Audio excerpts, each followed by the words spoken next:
momentos difíciles que vive el país, poder dialogar con quienes fueron parte del gobierno del presidente Rafael Correa y quienes en su momento dieron solución a muchos problemas que sin ellos ahora no estuviéramos en las condiciones que está el país, con hospitales, con sistemas de salud consolidados, que lamentablemente en estos últimos años han venido a menos.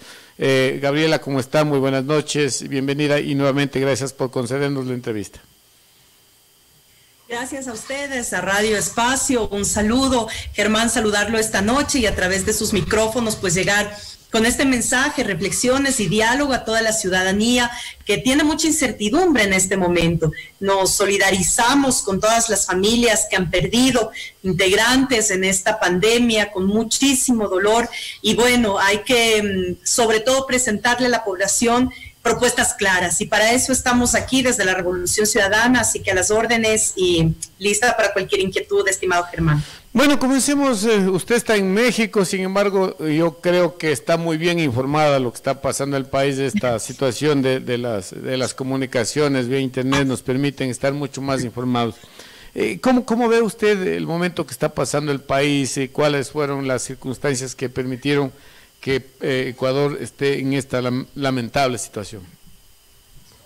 Bueno, sí, en efecto, desde enero que llegué acá a México en mi condición de asilada política, he estado muy cercana a la militancia, a las provincias, al quehacer político del país, porque la distancia en estos tiempos de confinamiento se solucionan a través de las herramientas tecnológicas y si pensaron en algún momento que el amedrentamiento, que la persecución podía callarnos, pues aquí estamos y estamos firmes porque no tenemos nada más que ocultar a la gente que nuestra vocación de servir al país, a la patria y esa necesidad de recuperación del país. Mire, Germán, es muy agravante lo que está pasando en el Ecuador. Voy a dar brevemente una reseña para que el ciudadano y ciudadana que nos esté escuchando sepa la gravedad de la situación económica especialmente que está viviendo el Ecuador.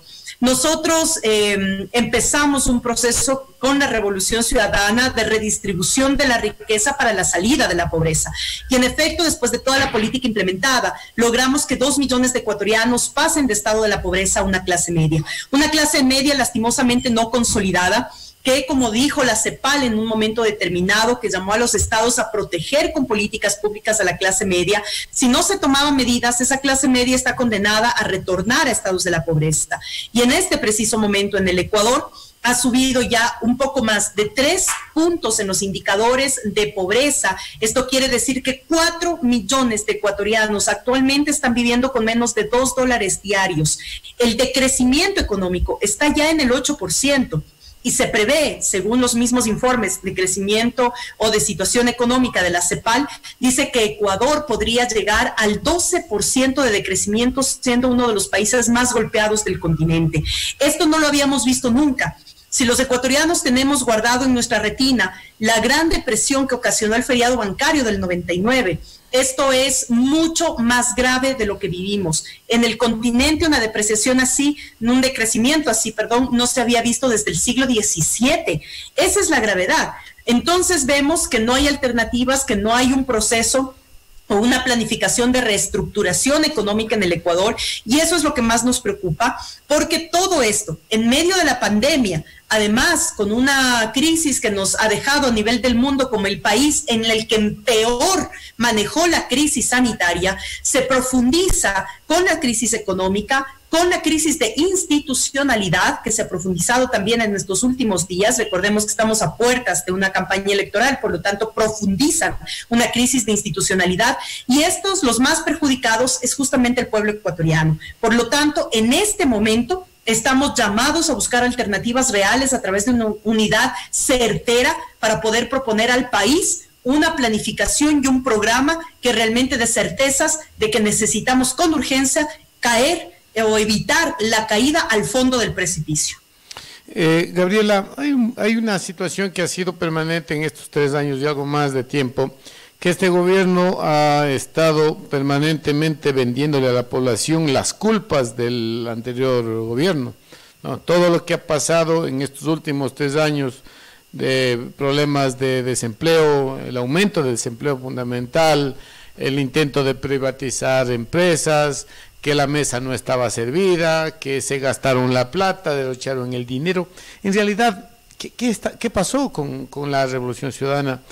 ¿Fue mejor invertir en carreteras, hospitales, escuelas, o hubiese sido mejor ahorrar la plata y que sigamos con carreteras en mal estado, sin hospitales, que sigamos sin tanta infraestructura que en el país uno no se avanza ni a contar tantas obras que la Revolución Ciudadana en los anteriores años hizo en el país? Y no solamente eso, sino que la inversión pública y las obras daban mano de obra.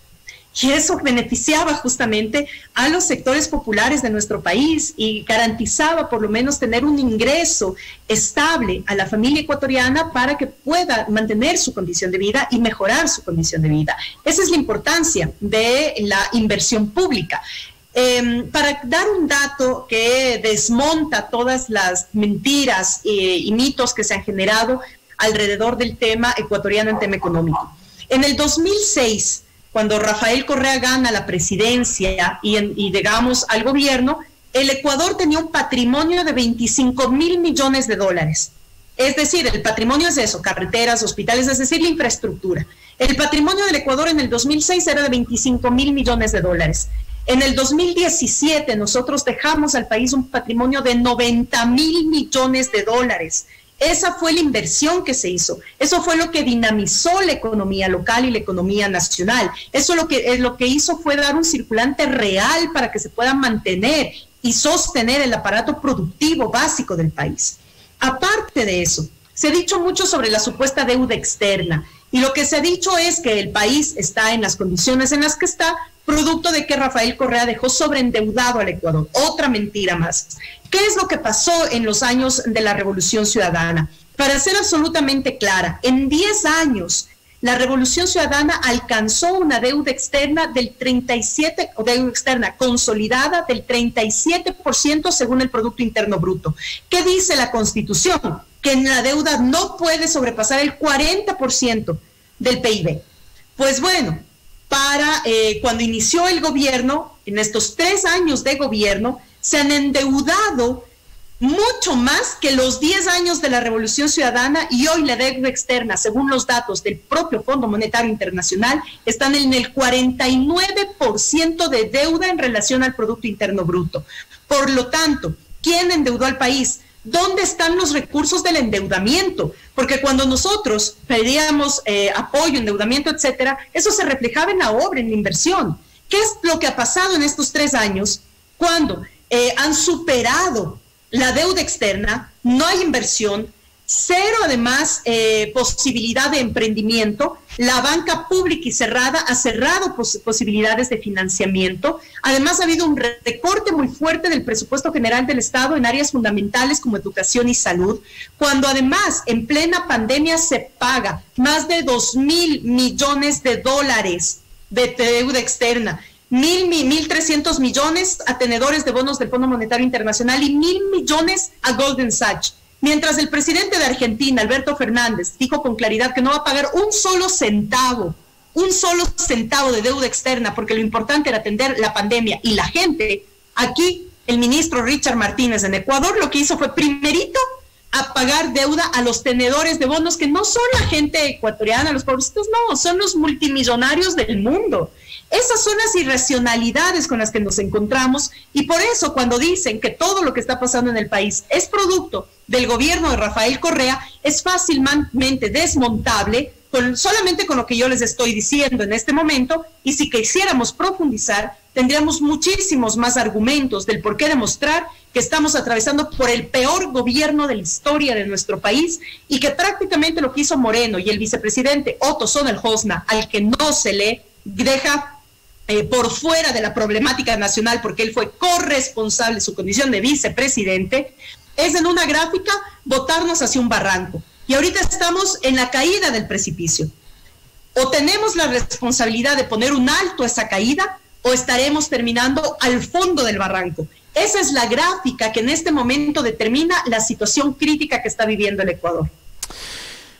Otras cosas que se ha posicionado por los medios corporativos en el país, básicamente es de que el expresidente Correa y sus amigos, su equipo de trabajo, han hecho de este país su gran ventaja económica que han llevado. Se hablaba en un inicio de 7.000 millones de dólares, que luego fueron reduciéndose y terminaron enjuiciándole a Rafael por 6.000 dólares.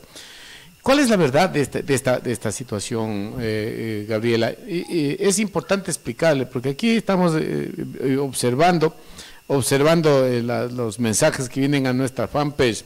Hay mucha gente que dice, claro, se llevaron la plata, hicieron, pero acabaron con todo.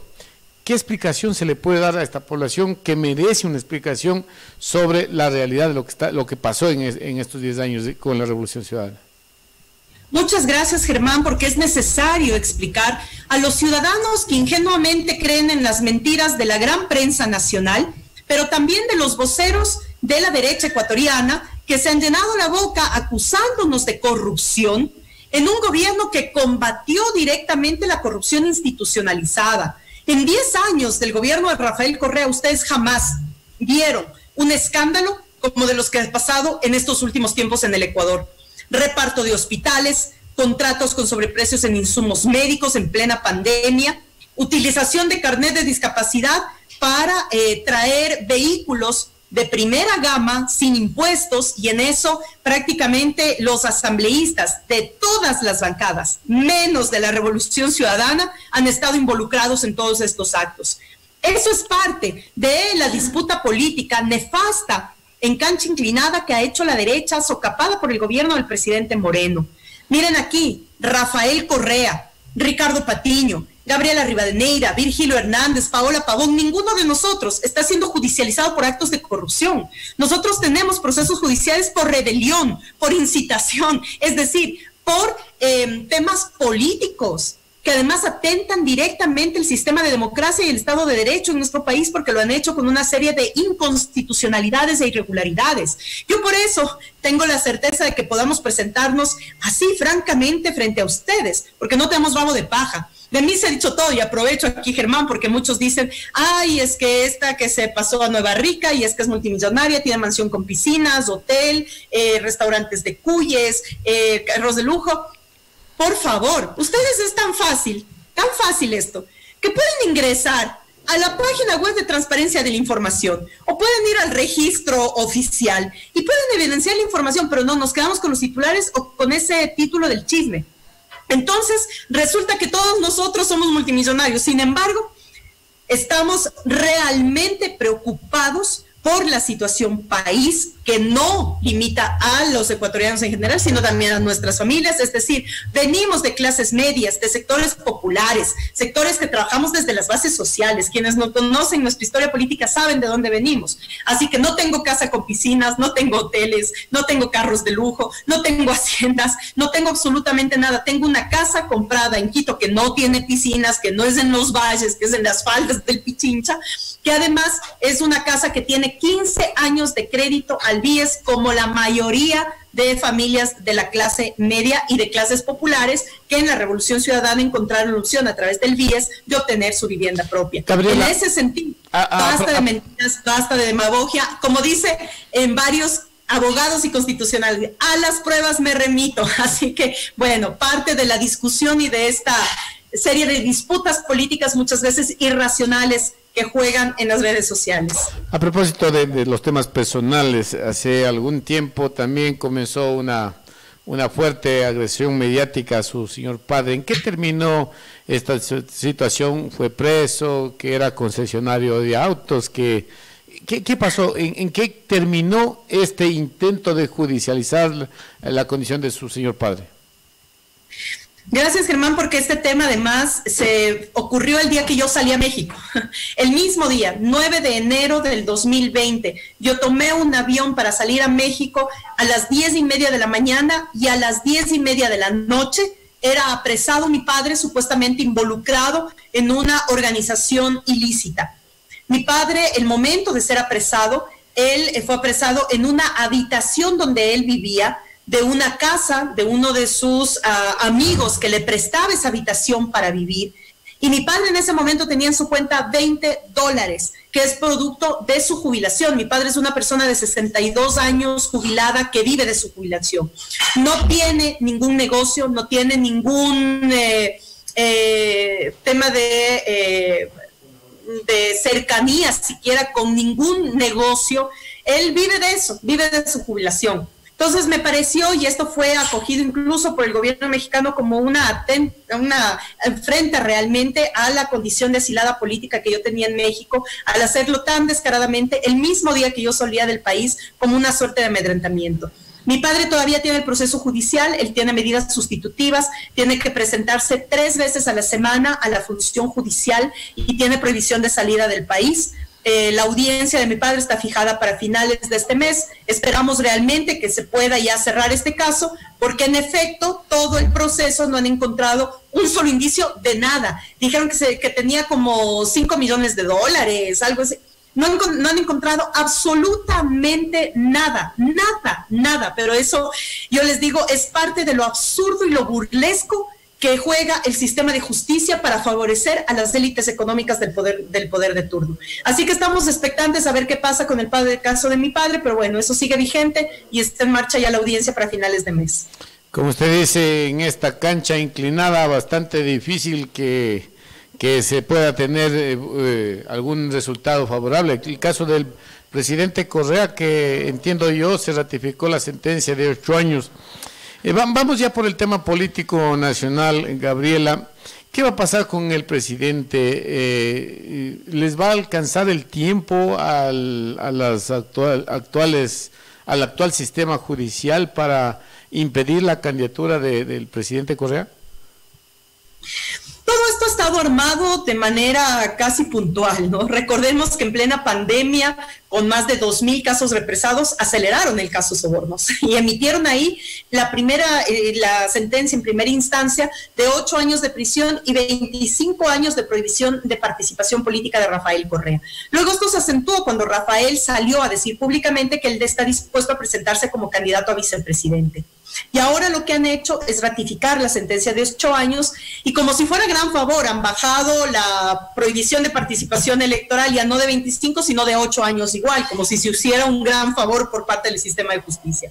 Pero eso ha denotado no solamente en constitucionalistas y penalistas a nivel nacional, sino a nivel internacional, incluso en organismos de defensa de derechos humanos, que esto carece de total legalidad y legitimidad. No puede ser que la principal prueba del caso Sobornos sea una libreta que fue escrita por una exfuncionaria en un vuelo de Quito a Guayaquil, con hechos que pasaron hasta 5 años antes, poniendo iniciales de nombres y supuestos montos que comprobarían, según esta prueba, que hubo aportes privados a la campaña electoral y, como usted dice, este fondo de solidaridad que manejaban al interior de la presidencia, del cual Rafael Correa pide $6,000, los paga porque hay los comprobantes de pago de esto, porque era un fondo privado, no era dinero público, y esto hay que ser absolutamente claros, era un fondo privado que daban como cuota voluntaria funcionarios de presidencia para cubrir montos que no se pueden cubrir como fondos públicos.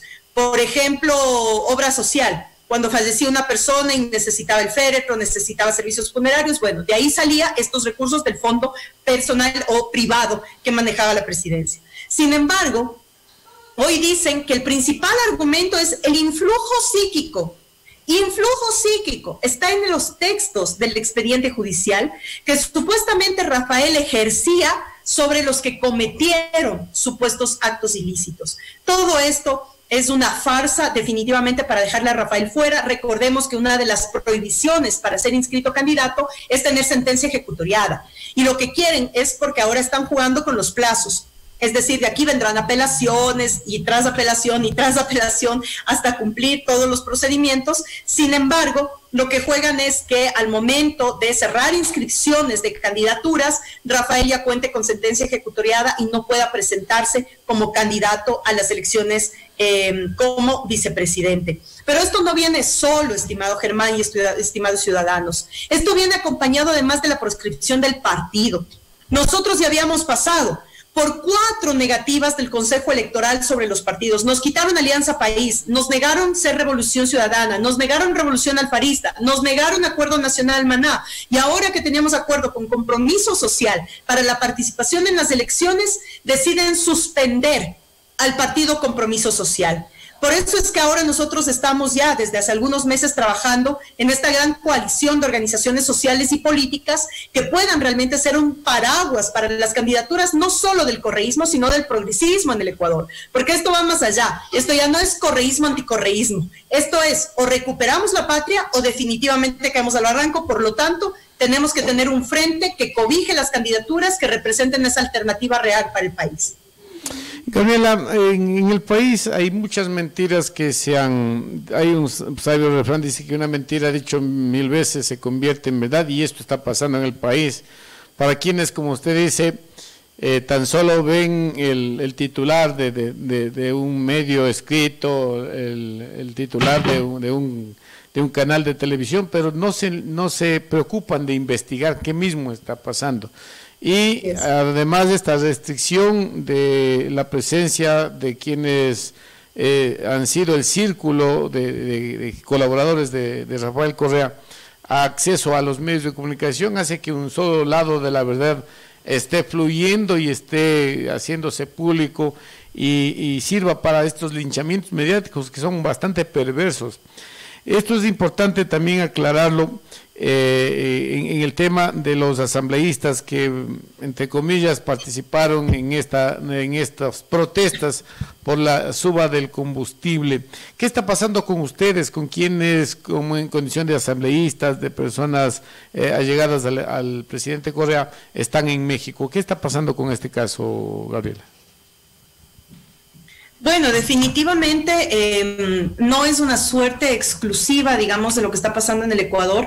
Hay un formato a nivel de todo el continente, a nivel regional. Hay todo un manejo de los medios de comunicación corporativistas para golpear a quienes representan una amenaza a los intereses particulares de las élites. Yo lo digo con absoluta claridad y frontalidad, porque realmente así es como articulan a nivel continental. El caso, por ejemplo, de todos los expresidentes de la primera década del siglo XXI, que fueron presidentes con gobiernos progresistas, todos mancillados y ultrajados por noticias falsas y las famosas fake news, que son justamente estas noticias, que son las que en este momento han ganado batalla, no solamente en los medios de comunicación corporativistas, sino también en gran parte de las redes sociales. Las redes sociales, que deberían ser un apoyo para el fortalecimiento de la información y de la democratización de la información, resultan ser muchas veces una amenaza.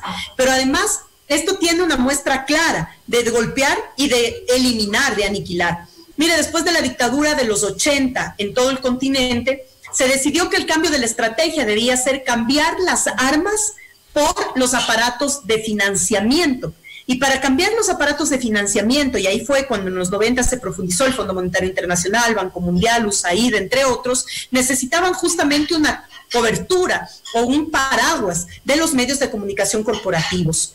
Ahora, ya no solamente son las armas, ni son los aparatos de financiamiento, hoy son los medios de comunicación que pueden ser igual o más aniquiladores que una metralleta. Es decir, lo que hacen es ponerse de acuerdo en qué figura van a golpear por todo, y lo hacen todos los días durante un tiempo necesario para que el ciudadano y ciudadana inconscientemente asimile que esa es la información veraz y real.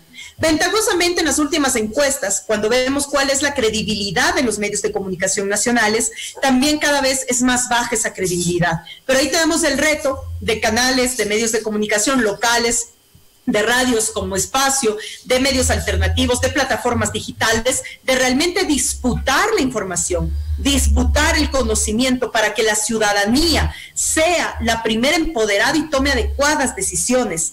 Ese es en este momento lo que estamos enfrentando a nivel continental. México no se salva. México tiene hoy por hoy un presidente progresista, pero todos los días los medios de comunicación monopólicos atacan a el presidente AMLO porque tiene en este preciso momento 78% de aceptación y de intención de voto de la gente. Entonces, son cosas absolutamente claras que no podemos perder de vista ni podemos caer en la ingenuidad de creer que las cosas son así. ¿Le avanza el tiempo a Rafael Correa para candidatizarse, Gabriela? Bueno, estamos en toda esa lucha, ¿no? Lucha jurídica, lucha política. Pero obviamente si es que nuestra prioridad es que Rafael Correa esté en la papeleta. Y si es que no llegara a pasar, pues tenemos que garantizar unas elecciones en igualdad de oportunidades y con transparencia.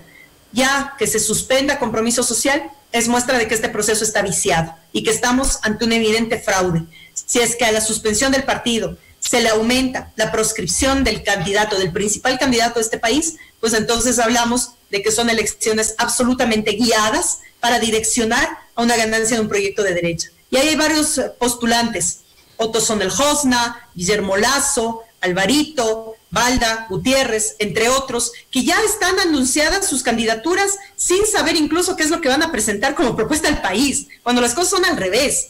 ¿Qué es lo que vamos a presentar al país? Y el candidato o candidata tiene que ser quien esté dispuesto a enfrentar el cumplimiento irrestricto de ese plan de gobierno que se presenta ante el país y que gana ante las urnas. Es principio básico de la democracia. Bueno, es bastante interesante lo que está pasando en el país y realmente nadie tiene nadie puede predecir en este momento qué mismo va a pasar. Ustedes ya están, mejor dicho, ¿cuáles serán los planes A, B, C? Porque el A ya se fue abajo, ahora que ya Rafael no le van a poder sentenciar en última instancia para impedirle ser candidato, eso parece que no va a avanzar, por eso están buscando otras estrategias. Ahora una nueva resolución del CNE es que se candidaticen en presencia. Estamos en pandemia, sin embargo las candidaturas tienen que ser en presencia, y así hay muchas cosas que se van acomodando. Muchos analistas de la derecha y gente que está en los medios dice que no es dedicado a Correa, sin embargo, que sí, lamentablemente le topa. ¿Cuáles son los otros planes que ustedes tienen? Alianzas, se habla de una alianza con Jimmy Jairala, esta situación que usted acabó de decir hace un momento sobre el tema de buscar un gran frente. Incluso se está hablando en ciertos instantes volver con las bases del sector indígena. ¿Cuáles son estos planes y en orden de importancia, cómo se los va a ir ubicando en el contexto político? De acuerdo. Primer lugar, la construcción de una gran alianza y una coalición de organizaciones sociales y políticas. Ya hicimos el lanzamiento de UNES, que es el Frente, la Unión por la Esperanza, donde en efecto está el partido Jimmy Jairala, Centro Democrático, como también están otras organizaciones políticas y sociales.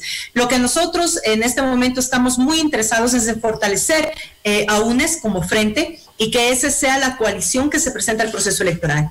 Segundo, trabajar sobre el plan programático, es decir, cuáles van a ser las propuestas en el tema económico, productivo, social, cultural, en el tema de soberanía, las propuestas de las organizaciones y movimientos feministas, ambientalistas, animalistas, es decir, hay un gran trabajo que se está haciendo también para la construcción de este plan de gobierno, que será el plan programático que nos une, porque a ver, aquí no son uniones simplemente por conveniencia personal, es una unión y lo que nosotros estamos planteando es una unión con objetivos absolutamente claros. Por lo tanto, esa es la segunda prioridad.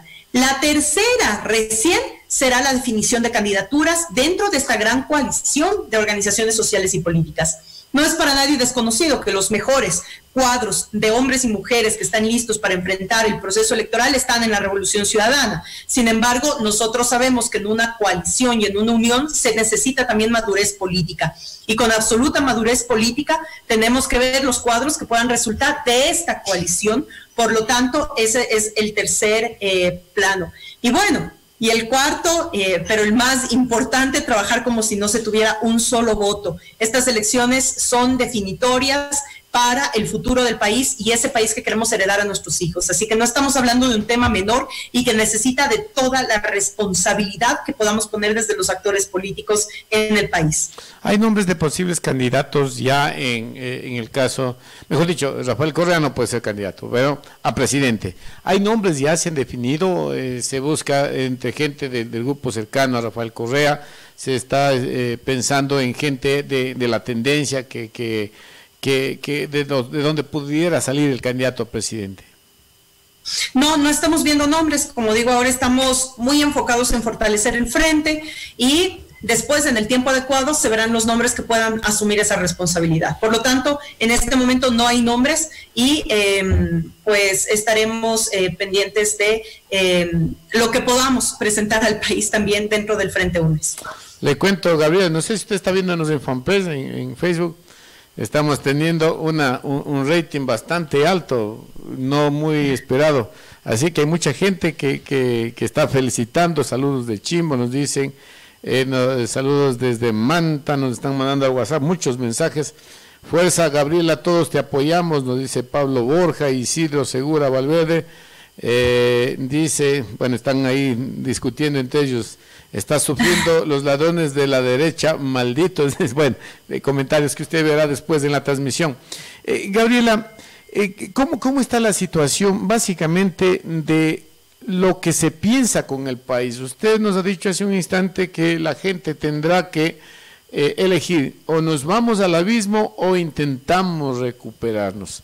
Si el voto favorable para el presidente Correa y su equipo de trabajo así lo determina y la gente decide eso, ¿cómo arreglar este país que está tan destruido? Las cifras y las predicciones económicas, sociales, de salud que tiene el país son desastrosas y no es fácil, no es una tarea nada simple arreglarlo. ¿Qué se piensa hacer? ¿De dónde va a salir tanto dinero para recuperar lo que evidentemente hoy se conoce como un tema gravísimo de corrupción que está campeando a todo nivel, ¿no? Sí, gracias. Primero, gracias a todos los ciudadanos y ciudadanas que nos están siguiendo en este espacio de entrevistas. Gracias por el cariño. Y los detractores, que lo hagan también con argumentos, porque esto de caer en la bajeza de los insultos, me parece que ya en pleno siglo XXI estamos hablando entre personas adultas, maduras y sobre una problemática del país que merece mucho más respeto. Así que también los seguidores de esta entrevista, pues a mantener la altura del debate, eso siempre, eso nos ayuda a nosotros y es el mejor ejemplo que podemos dar a nuestras hijas y a nuestros hijos. Segundo, mire Germán, nosotros ya lo hicimos en el 2006. En el 2006 el país estaba devastado. Veníamos del feriado bancario, de la mayor ola migratoria que ha tenido la historia de nuestro país. Veníamos de una inestabilidad política de 7 presidentes en 10 años, que además fue una inestabilidad jurídica y económica. Y en ese sentido, en el 2006, ya en el 2007, más bien dicho, cuando Rafael Correa toma posesión del gobierno, empieza de manera inmediata a haber cambios radicales en el modelo económico. Mucho recae ahí y nosotros hemos dicho, tenemos que recuperar el modelo económico de la redistribución de la riqueza. Y aquí algo absolutamente clave, no es que los socialistas buscamos la pobreza y por ser socialistas tenemos que ser pobres y por ser socialistas no podemos tener iPhone, viajar a Miami, no, esos son mitos, son absurdos mitos de la política. Todo sistema político necesita capital, necesita recursos. Y tenemos 2 sistemas políticos que están en disputa, o el sistema capitalista o el sistema socialista. El sistema capitalista lo que hace es que ese capital se acumule en pocas manos, como ellos defienden, para que por goteo, suerte de gotea, caiga a los sectores populares y bajos. Ese es el sistema capitalista. ¿Qué buscamos en el sistema socialista? Buscamos generar capital, generar recursos. ¿Para qué? Para redistribuirlos, no para acumularlos. Esa es la gran diferencia en los 2 sistemas políticos. Entonces, quienes perseguimos un proyecto al socialismo, sabemos que la redistribución de la riqueza es clave. Y aquí hay piezas absolutamente claves, para no hablar en el aire. Primero, impuesto extraordinario a la banca privada sobre las utilidades del 2019. No puede ser que todo el país tenga decrecimiento y que los únicos que tengan ingresos extraordinarios en sus utilidades sea la banca privada. Por lo tanto, el 10% de impuesto extraordinario a la banca privada sobre utilidades del año 2019. Segundo, impuesto extraordinario del 2% a patrimonios y bienes instaurados en paraísos fiscales. Si realmente queremos transparencia, también tenemos que evidenciar la altísima corrupción del sector privado. Corrupción que además saca los recursos del país a paraísos fiscales donde no rinden pruebas ni fisco ni nada a nadie. Por lo tanto, ahí hay una fuente de ingresos certera. Tercero, cobrar a los deudores del fisco. Las 98 empresas más grandes del país le deben al país 500 millones de dólares como deuda del fisco. Entonces ahí también hay una gran posibilidad de recuperación. Cuarto, poner, por favor, un alto a la salida de divisas. En un país dolarizado como el nuestro, la salida de divisas es criminal y pone en altísimo riesgo el proceso de dolarización. ¿Quién saca de divisas? No nosotros. Los que sacan divisas son los grandes empresarios que están en negocios de exportaciones, de importaciones y que además prefieren tener su dinero afuera seguro que antes de la inestabilidad política que les está brindando en este momento el Ecuador. Por lo tanto, esas son fuentes de ingreso directamente, inmediatas. Quinto, no podemos seguir pagando deuda externa, ni un solo centavo de deuda externa hasta no salir de la crisis sanitaria y hasta hacer un proceso de revisión y de renegociación de la deuda externa que no sea con los intereses con los que en este momento se va a renegociar la deuda en el Ecuador. Ojo con eso. Nosotros teníamos una deuda externa cuyo interés no pasaba del 4.85%. Actualmente están adquiriendo deuda externa con el 6.8% de intereses. En todo lado hay irregularidades. Por lo tanto, es necesarísimo la recuperación del Estado. En estos breves segundos le he dado alternativas reales, rápidas de ingreso, que permitirían tener ya un mínimo colchón económico para implementar políticas sociales emergentes para protección de clase media y clases populares. Eso lo estamos trabajando justamente en la Revolución Ciudadana y la bancada lo ha presentado en la Asamblea, lastimosamente, ante los oídos y el interés sordo de la mayoría parlamentaria que juega con el gobierno del presidente Moreno. El endeudamiento externo del país se satanizó una vez que el presidente Correa salió del poder. Y se decía que Correa entregó todo el petróleo a los chinos, que eso estaba mal, que había que buscar otras fuentes de financiamiento. Y efectivamente, el país tuvo la intención, no sé si se ha concretado, no estoy al tema actual, del endeudamiento con el Fondo Monetario Internacional. El problema del Fondo Monetario Internacional es que para dar plata pone condiciones, ¿no? Quítame los subsidios, bótame gente de los puestos, y definitivamente lo que vemos en estos últimos momentos es que este gobierno que tanto criticó, que tanto satanizó la deuda con el país, con China, hoy está pidiendo al mismo país más dinero, pero en otras condiciones. Se criticaba que eran los intereses muy altos, de que se ha puesto en hipoteca o se ha vendido, se ha entregado todo el petróleo. ¿Qué pasa?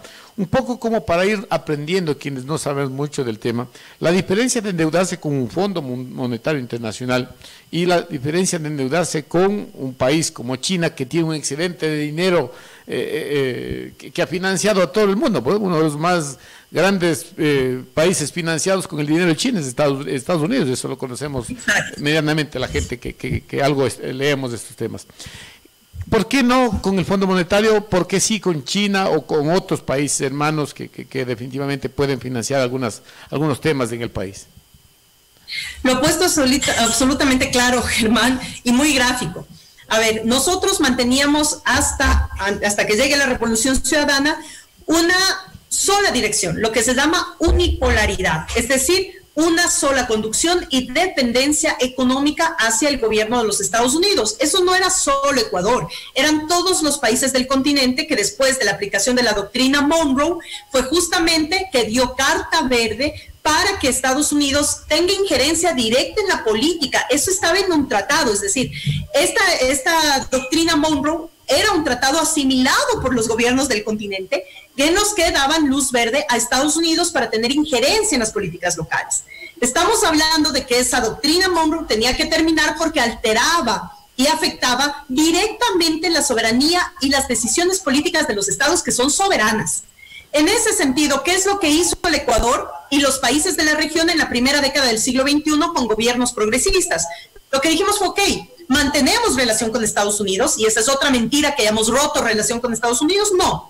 Sí tensamos en muchos momentos la salida de la base norteamericana de Manta, la expulsión de la embajadora norteamericana en territorio ecuatoriano, la salida del Fondo Monetario Internacional, de la USAID, tensaron las relaciones, pero se mantuvieron relaciones comerciales permanentes porque Estados Unidos es uno de los principales compradores de materia prima ecuatoriana y de productos básicos. ¿Qué es lo que hicimos nosotros entonces? Para romper la dependencia unipolar, generamos otros polos de comercialización y de relacionamiento. Entonces ahí empezamos a conversar y a acordar, tener acuerdos políticos, diplomáticos, comerciales con Asia, especialmente con China, Euroasia, especialmente con Rusia y Bielorrusia, Europa a través de la Unión Europea y la relación sur-sur entre América del Sur y África. Entonces nos convertimos en un articulador del comercio y de productos en todo el mundo, ya no solamente en un solo lugar.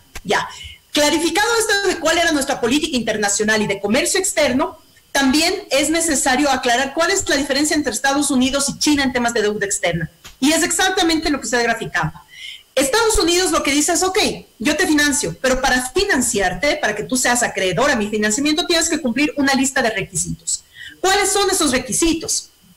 Justamente, quitada de subsidios, porque el Fondo Monetario Internacional dice que no pueden ejercerse subsidios, lo cual es un golpe a clases medias y clases populares, subida de servicios básicos, despidos masivos porque viene achicamiento del Estado, por lo tanto en el Ecuador en este momento hay más de 300,000 despedidos del sector público en plena época de pandemia.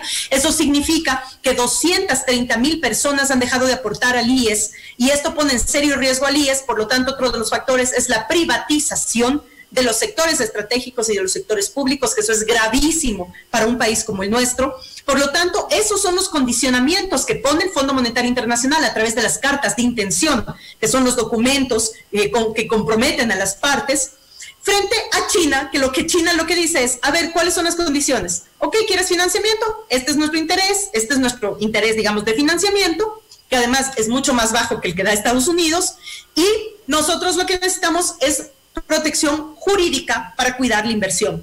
Y algo más, servicios básicos, reducción del Estado, no, esas son políticas de Ecuador. Nosotros manejamos políticas en China, por lo tanto somos respetuosos de la autodeterminación de sus pueblos. Esas son las grandes diferencias en el financiamiento y en la cooperación que existe entre Estados Unidos y China, con Ecuador y con los países de la región. Entonces, en esa lógica, la multipolaridad nos ayuda justamente a tener esta visión mucho más amplia y a ejercer nuestra soberanía, pero además a potenciar empresa e industria nacional, que es una de las cosas que también se hizo en la Revolución Ciudadana. Sí, es importante que la gente un poco vaya entendiendo las diferentes formas de financiamiento que se pueden establecer en las entidades multilaterales, bilaterales. Y lo que lamentablemente le ha pasado al país y se intentó arreglar este tema. Ahora, Gabriela, ¿qué va a pasar con el país? Si bien es cierto, vamos a cobrarle deuda, vamos a ponerle impuestos a los banqueros, vamos a cobrar las deudas que no se han cobrado, pero el país no tiene de dónde producir. Una de las falencias que creo yo que tuvo la Revolución Ciudadana es que no logró una consolidación del sector agrícola en nuestro país. Nosotros somos de la provincia de Bolívar y además de las buenas carreteras que dejó el expresidente Correa, además de las escuelas del milenio, bueno, de otras cosas, temas de vivienda, en lo que sí no pudieron apuntalar un tema fundamental y que es necesario que pase en el país, la agricultura. ¿Qué pasa con estas fuentes de financiamiento para el Estado a través de impuestos y obtención de divisas, ¿no? Porque si exportamos productos agrícolas fuera del país, eso es lo que muchos dicen, ¿qué será? Pues una divisa, ¿no? La divisa es los dólares que podemos adquirir, porque nosotros no generamos, no imprimimos billetes, somos un país que tenemos una divisa, o tenemos un... Que compramos el billete a los Estados Unidos, además. Entonces... Eso sí es costo. Sí, y además de eso, este es un tema grave, que no se ha logrado esta repotencialización, este cambio de la matriz productiva en tanta agricultura. En estas cosas sí se equivocó o no avanzó a hacer la Revolución Ciudadana. ¿Qué hacer para los próximos años, en el caso de que el voto popular decida de que Rafael Correa vuelva a estar inmerso en lo que es el tema de la política nacional? Yo creo que hubo una política naciente sobre este tema, es decir, la entrega de tierras a sectores campesinos, de grandes extensiones de haciendas que funcionaban todavía como latifundios en el país y que fueron justamente dadas a sectores o organizaciones agricultoras y campesinas en todo el territorio ecuatoriano, una repartición de tierra muy importante. Yo creo que ahí la falla fue el no acompañamiento efectivo en la producción de la tierra. Es decir, no tuvimos la suficiente política pública para acompañar para que esas tierras lleguen a ser productivas y puedan, en efecto, ser una línea de ingreso a las familias agricultoras y campesinos. Entonces hizo una parte de la gran política pública. Pero además de eso también, recordemos que en el proceso de chatarrización también del agro, se entregó muchísima maquinaria y mucho equipamiento nuevo al sector agrario. Insumos, fertilizantes, semilla, además apostamos mucho a la semilla. Insisto, se hizo una parte de la política pública, pero tuvimos otra parte de la política pública deficiente. Ahí es donde tenemos que nosotros poner una atención mayor. Es decir, no basta solo con entregar la tierra. Hay que entregar la tierra y acompañar los procesos para que no sean una carga para el agricultor y la asociación. Tenemos que generar semilla, entrega de semillas, sí, pero con capacitación. ¿Para qué? Para mejorar los sistemas de producción. Entonces, ahí es donde tenemos que ir compaginando qué es lo que hicimos y qué es lo que faltó hacer, porque faltó muchísimo en el tema del agro. Y yo creo que ahora se vuelve imperante eso, porque el sector agrario en momentos de pandemia y de confinamiento ha sido el principal sector que ha permitido la sobrevivencia de quienes estamos en confinamiento y que nos permiten tener alimentos. Ese es el trabajo del sector agrario. Por lo tanto, merece estar entre las prioridades de las acciones emergentes el tema del desarrollo rural. Bolívar, hoy se debate, no sé si usted está al tanto, Gabriela, del tema en la provincia de Bolívar con respecto a la minería. Aquí hay gente que apoya la minería, gente que no apoya, que está en contra de la minería y que, según muchos analistas, sería una actividad muy importante para el desarrollo del país y, de hecho, el expresidente Correa fue uno de los impulsores de estas políticas. ¿Qué va a pasar en estos próximos años? Una actividad que realmente ha tenido mucha oposición, especialmente de los sectores de izquierda, fundamentalistas de la naturaleza, que creen que o es lo uno o es lo otro, que nada puede convivir junto.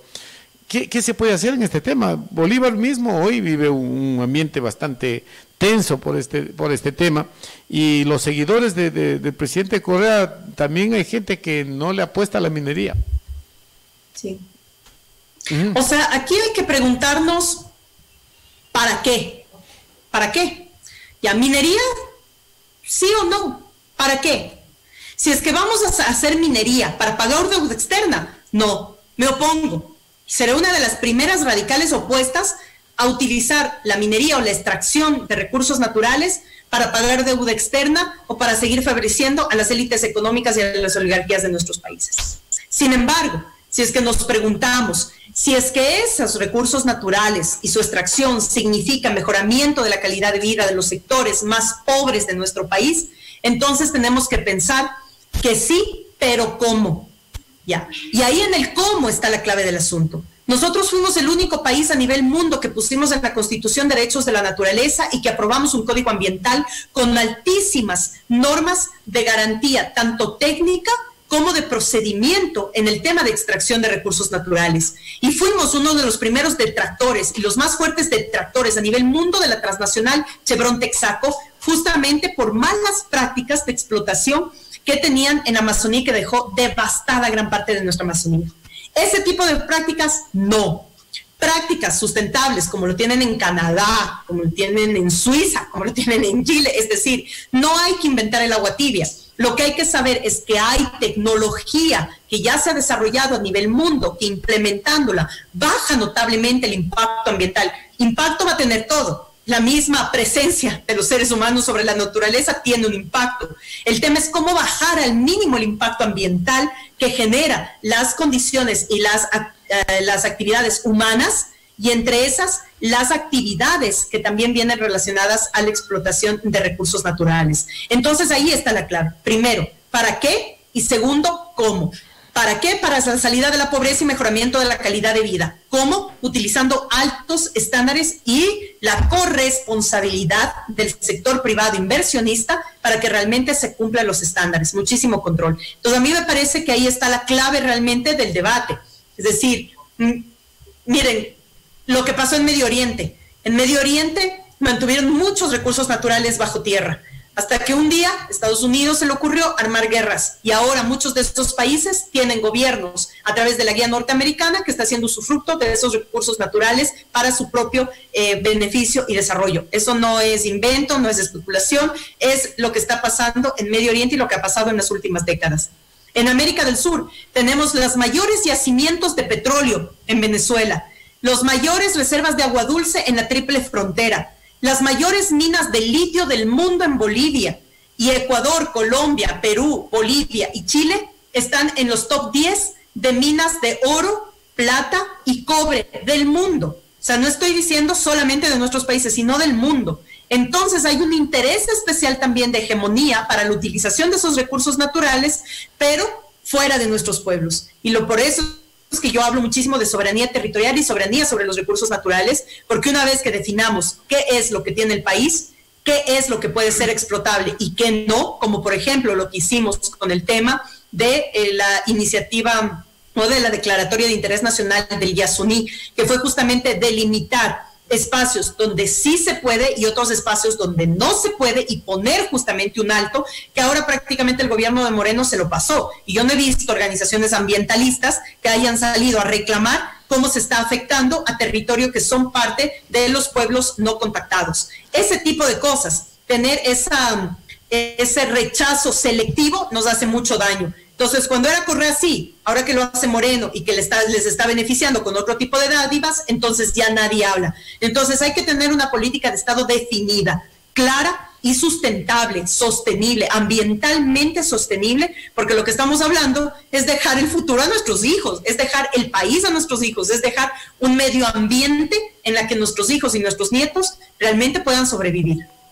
Nos escriben, a favor, licenciado, por favor, la opinión del asambleísta Gabriela Rivadeneira sobre la rebaja de los sueldos de los maestros ecuatorianos. Saludos, Javier Vera, nos escribe. Nuestra solidaridad absoluta, nuestro apoyo a la red de maestros. En estos últimos días he escuchado mucho a Wilmer Santa Cruz en algunas entrevistas y en algunas posturas que ha hecho público el rechazo del gremio de los docentes frente al tema de la rebaja de salarios. Es inconcebible. O sea, se condonan 4.000 millones de dólares a los grandes sectores de las empresas de nuestro país, y lo que se hace es rebajar montos a los docentes. Lo que se hace es dejarles de pagar el estipendio a los médicos. Entonces, por favor, estamos hablando de una irracionalidad absoluta de la política pública. Por lo tanto, eso tiene que ser uno de los primeros sectores en ser reivindicados. Y esto va mucho más allá de qué pasa en las siguientes elecciones. Ojalá se pudiera cambiar la correlación de fuerzas en este momento. Yo creo que ahí el sector de los docentes tiene una tarea fundamental. Ahora entramos a vacaciones, el ciclo cierra, Ciclocosta está todavía en clases, pero debemos definir una estrategia que a nivel nacional permita ver el rechazo del sector de los docentes a esta rebaja de sueldos que ha hecho el gobierno de Moreno. Bastante grave. Vamos concluyendo ya con esta, bueno, vamos a irnos un poquito más de las 20 porque comenzamos 19:05, Gabriela, y la hora es lo adecuado. Un tema final ya para ir concluyendo con esta importante entrevista, nuevamente agradeciéndole por habernos concedido la misma. ¿Cómo vamos a solucionar estos problemas que en el país están complicándonos la vida a todos, ¿no? Este gobierno está comenzando a vender los negocios que tiene la familia, la tiendita, el carrito el taxi para alquilar que tiene la familia para sustentar, es lo mismo, ¿no? CNEL, CNT, las hidroeléctricas, definitivamente han generado muchos recursos para el país. Sin embargo, este gobierno pretende o está en la intención de dejarlas mal paradas, maltrechas, para que la población, yo justamente hablaba de este tema al inicio de mi noticiero, y decía que intencionalmente están haciendo que estas empresas que eran tan eficientes anteriormente se vuelvan en empresas pesadas, de malos servicios, para posesionar en la gente de que todo lo que administra el Estado es malo, todo lo público es malo, no sirve. Sin embargo, son empresas que son muy rentables, especialmente, por ejemplo, las hidroeléctricas, CNT, entre otras empresas. ¿Qué opina usted de la intención de este gobierno de comenzar a vender estas empresas que han generado muchos recursos para el país? Esto arrancó desde el inicio, hace 3 años. Si mal no recordamos, Santiago Cuesta, que empezó como asesor presidencial, era uno de los responsables justamente del tema de las negociaciones de las empresas públicas.